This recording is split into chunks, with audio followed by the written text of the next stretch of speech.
Hi friends, ఎలా ఉన్నారు? బాగున్నారా? నేనేం తింటున్నా తెలుసా? గింజన్నం. అంటే దీంట్లో రాత్రి నానబెట్టిన అన్నంలో పెరుగు నిమ్మకాయ వేసి అలా తింటున్నా.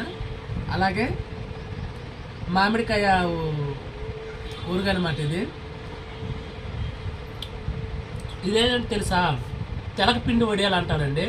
అంటే నువ్వులు ఆడిస్తే పొట్టు కదా, ఆ పొట్టుతో ఈ వడియాలు చేస్తారండి. భలే ఉంటుంది అనమాట, పుల్ల పుల్లగా చాలా బాగుంటుంది.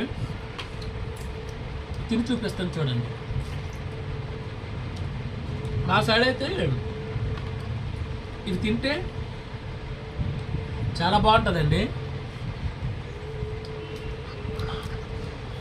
చాలా టేస్టీగా ఉంటుంది అనమాట. మీరేం తింటున్నారో కామెంట్ చేయండి. ఈ సమ్మర్లోన ఈ బిర్యానీలు పులిహోరాలు ఇవన్నీ తిని తిని తిని బోర్ కొట్టిందండి. అందుకే ఒక్కసారిగా గింజానంగా వచ్చానమాట. నాకు తెలిసి ఇదే హెల్త్ ఈజ్ బెస్ట్. మీరేం తిన్నారో కామెంట్ చేయండి, ఎంకరేజ్మెంట్ చేయండి, సబ్స్క్రైబ్ చేయండి. ఓకేనా? Thank you, bye.